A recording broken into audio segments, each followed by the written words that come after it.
আসসালামু আলাইকুম। রাত 10টার শীর্ষ সংবাদে স্বাগত জানাচ্ছি শাহনাজ পারভীন। গণ অভ্যুত্থানের স্বপ্ন বাস্তবায়নে সবাই মিলে চেষ্টা করব ডক্টর ইউনূস। খুব পরিষ্কারভাবে বলেছি জাতীয় নির্বাচন আগে হতে হবে মির্জা ফখরুল। ডিসি সম্মেলনে এবছর থাকছে না রাষ্ট্রপতির অধিবেশন মন্ত্রিপরিষদের সচিব। জাতিসংঘের রিপোর্ট গণহত্যার দলিল হয়ে থাকবে জামায়াত আমির। বদলে গেল বঙ্গবন্ধু স্টেডিয়ামের নাম, নতুন নাম জাতীয় স্টেডিয়াম ঢাকা। গত 24 ঘন্টায় সারা দেশে অপারেশন ডেভিল হান্টে গ্রেপ্তার আরো 1347। আওয়ামী লীগ নেতার গোয়ালঘর থেকে ত্রাণের টিন উদ্ধার। কলকাতা বিশ্ববিদ্যালয়ের পরীক্ষায় হাসিনার পালানো প্রশ্ন নিয়ে ব্যাপক আলোচনা। ডেভিল হান্ট, রাজশাহীতে যুবদল নেতা ও বিএনপি কর্মী গ্রেফতার। 6 বিভাগে টানা 3 দিন বৃষ্টির বার্তা। সারা পাওয়ার পর পদত্যাগ করলেন ছাত্রলীগ নেতা। পবিত্র কাবা শরীফে বিয়ে করলেন পাকিস্তানি অভিনেত্রী কুবরা ও গওহর। রোহিঙ্গা গণহত্যায় মিয়ানমার জান্তা প্রধান সহ 25 কর্মকর্তার বিরুদ্ধে গ্রেফতারি পরোয়ানা। ট্রাম্পের ব্যয় সংকোচ নীতি, 10,000 সরকারি কর্মী ছাঁটাই। শুনছিলেন শিরোনাম, এবার বিস্তারিত। অন্তর্বর্তী সরকারের প্রধান উপদেষ্টা ও জাতীয় ঐক্যমত্য কমিশনের সভাপতি অধ্যাপক ডক্টর মোহাম্মদ ইউনূস বলেছেন, গণ অভ্যুত্থানের যোদ্ধাদের আত্মত্যাগকে সার্থক করতে ও তাদের স্বপ্ন বাস্তবায়নে সবাই মিলে সব রকম চেষ্টা করব। প্রতিজ্ঞা করি আমরা যেন গণ অভ্যুত্থানের যোদ্ধাদের আত্মত্যাগের প্রতি অসম্মান না জানাই। শনিবার বিকেলে রাজধানীর বেইলি রোডের ফরেন সার্ভিস একাডেমিতে রাজনৈতিক দলগুলোর সঙ্গে ঐক্যমত্য কমিশনের প্রথম বৈঠকের প্রারম্ভিক বক্তব্যে এ মন্তব্য করেন তিনি। ঐক্যমত্য কমিশনের সভাপতি বলেন, যে কারণে ছাত্ররা আত্মত্যাগ করেছিল সেটা যেন পরবর্তী সব প্রজন্ম মনে রাখে। তাদের আত্মত্যাগকে স্মরণ করে তাদের আত্মত্যাগকে সার্থক করার জন্য আমরা সবাই মিলে সব রকম চেষ্টা করব, তাদের সে স্বপ্ন যেন বাস্তবায়ন করতে পারি। বিএনপি মহাসচিব মির্জা ফখরুল ইসলাম আলমগীর বলেছেন, আমরা খুব পরিষ্কারভাবে বলেছি জাতীয় নির্বাচন আগে হতে হবে, তারপর স্থানীয় সরকার নির্বাচন। শনিবার রাজধানীর ফরেন সার্ভিস একাডেমিতে সংস্কার বিষয়ে জাতীয় ঐক্যমত্য কমিশনের সঙ্গে রাজনৈতিক দলগুলোর বৈঠক শেষে সাংবাদিকদের একথা বলেন তিনি। বিএনপি মহাসচিব বলেন, প্রধান উপদেষ্টা জাতীয় ঐক্যমত্য কমিশনকে নিয়ে রাজনৈতিক দলগুলোর সঙ্গে প্রথম সভায় মিলিত হয়েছেন। এই সভায় সংস্কারের প্রয়োজনীয়তা, সংস্কার যে করা প্রয়োজন সে বিষয়ে তিনি কথা বলেছেন। ঢাকায় রোববারে শুরু হচ্ছে 3 দিন ব্যাপী জেলা প্রশাসক সম্মেলন, যা চলবে 18 ফেব্রুয়ারি পর্যন্ত। অন্যান্য বছর এই সম্মেলনে রাষ্ট্রপতির সঙ্গে অধিবেশন থাকলেও এবার সেটি থাকছে না বলে জানিয়েছেন মন্ত্রিপরিষদ বিভাগের জ্যেষ্ঠ সচিব ডক্টর শেখ আব্দুর রশিদ। শনিবার সচিবালয়ে ডিসি সম্মেলন উপলক্ষে আয়োজিত এক সংবাদ সম্মেলনে তিনি এ তথ্য জানান। মন্ত্রিপরিষদের সচিব বলেন, সময় মেলাতে না পারায় এবছর রাষ্ট্রপতির সাথে কোনো অধিবেশন থাকছে না।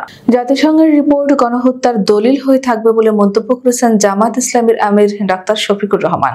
শনিবার জাতিসংঘের মানবাধিকার বিষয়ক হাই কমিশনকে অভিনন্দন জানিয়ে পাঠানো এক বিবৃতিতে এ মন্তব্য করেন তিনি।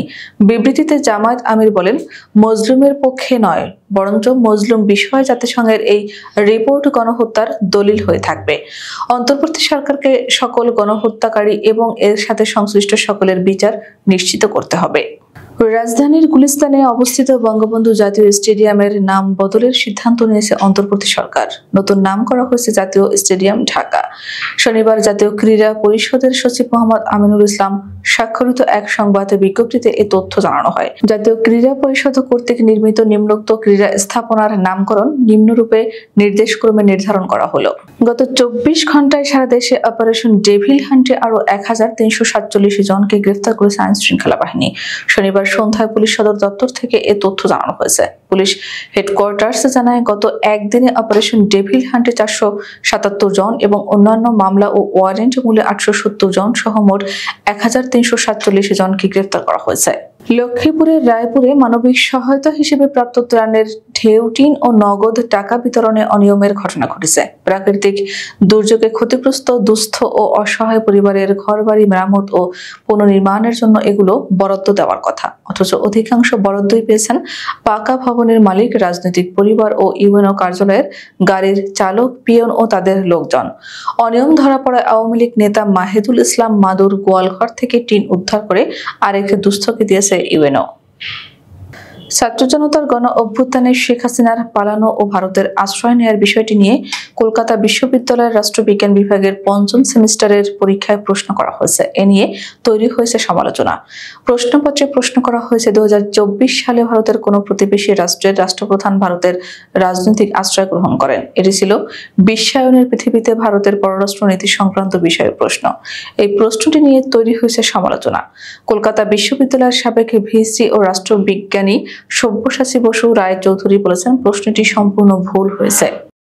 রাজশাহীতে অপারেশন ডেভিল হ্যান্ডের সাবেক এক যুবদল নেতা ও বিএনপির এক কর্মীকে গ্রেফতার করা হয়েছে। গত বৃহস্পতিবার দিবাগত রাতে রাজশাহী মেট্রোপলিটন পুলিশের গোয়েন্দা শাখার একটি দল তাদের গ্রেফতার করে। গ্রেফতার দুজন হলেন রাজশাহী নগরের শাহমগ দুম থানার পবা নতুনপাড়া গাঙ্গোপাড়া মহল্লার মৃত বাবু আক্তারের ছেলে পপেল আক্তার ও পবা রাইস মিল পাড়া মহল্লার রাজুর ছেলে হিমেল রাজেশ। এদের মধ্যে পপেল নগরের 17 নম্বর ওয়ার্ড যুবদলের সাবেক যুগ্ম সাধারণ সম্পাদক আর হিমেল রাজেশ বিএনপির কর্মী। শীতের বিদায়ের পর প্রকৃতিতে চলছে বৃষ্টির হাহাকার। নতুন জলে প্রকৃতি আবারও নতুন করে জেগে ওঠার অপেক্ষায়। আবহাওয়ার দীর্ঘমেয়াদী পূর্বাভাস অনুযায়ী অবশ্য এই অপেক্ষা শিগগিরই শেষ হচ্ছে। পূর্বাভাস মতে ফেব্রুয়ারির শেষার্ধে দেশের বিভিন্ন এলাকায় মাঝারি মানের বৃষ্টি হতে পারে। বজ্র ও শিলাবৃষ্টিরও সম্ভাবনা রয়েছে।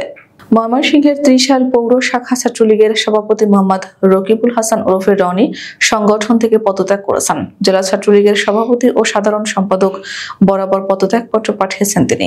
গণমাধ্যমের কাছেও পদত্যাগপত্র পাঠিয়ে ছাত্রলীগের আর কোনো কার্যক্রমে নিজেকে জড়াবেন না বলে জানিয়েছেন। রকিবুল হাসান ত্রিশাল পৌরসভার দরিরামপুর গ্রামের বাসিন্দা। পৌর ছাত্রলীগের এই সভাপতি সরকার পতনের পর গত 24 অক্টোবর সন্ধ্যায় নিজ এলাকা থেকে গ্রেপ্তার হন। বিস্ফোরক আইনের মামলায় তাকে গ্রেফতার দেখিয়ে পুলিশ আদালতের মাধ্যমে কারাগারে পাঠায়। 12 দিন কারাভোগের পর জামিনে বের হন তিনি। অবশেষে 3 কবুলের মাধ্যমে বিয়ের বন্ধনে আবদ্ধ হলেন পাকিস্তানের জনপ্রিয় অভিনেত্রী কুবরা খান ও অভিনেতা গহর রশিদ। বুধবার মক্কার পবিত্র কাবা শরীফে তারা এই পবিত্র কাজ সারেন। শনিবার যৌথ ইনস্টাগ্রাম পোস্টে তারা তাদের বিয়ের সংবাদটি জানান। বিয়ের পাশাপাশি বর্তমানে তারা উমরা পালন করছেন। ইনস্টাগ্রামের যৌথ পোস্টে তারা লিখেছেন, আল্লাহর কুরসির নিচে 70,000 ফেরেশতা সাক্ষী এবং রহমত আমাদের উপর বৃষ্টির মতো বর্ষিত হচ্ছে, কবুল।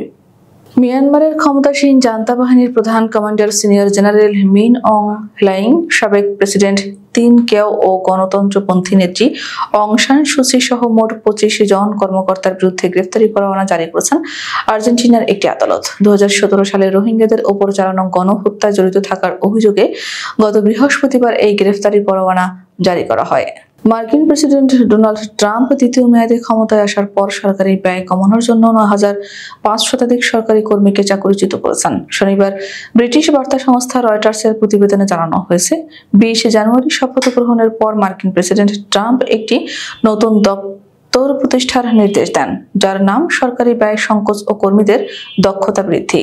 এই দপ্তরের প্রধান করা হয় টেসলার প্রতিষ্ঠাতা ইলন মাস্ককে। যদিও কংগ্রেস এই দপ্তরকে মন্ত্রণালয়ের মর্যাদা না দেওয়ায় মাস্ক মন্ত্রীর পরিবর্তে উপদেষ্টা পদে রয়েছেন। আমাদের আগামীকাল দুপুর 2টার শিশু সংবাদ দেখার আমন্ত্রণ জানিয়ে এখনকার মতো বিদায় নিচ্ছি। দর্শক, ভিডিওটি শেষ পর্যন্ত দেখার জন্য আপনাকে অসংখ্য ধন্যবাদ। নিত্য নতুন সংবাদ পেতে আমাদের ইউটিউব চ্যানেলটি সাবস্ক্রাইব করুন ও নিয়মিত নোটিফিকেশন পেতে বেল বাটনটি ক্লিক করুন এবং আমাদের ফেসবুক পেজটিতে লাইক করুন। এছাড়াও আমাদের ভিডিওতে লাইক দিয়ে শেয়ার করুন। আল্লাহ হাফেজ।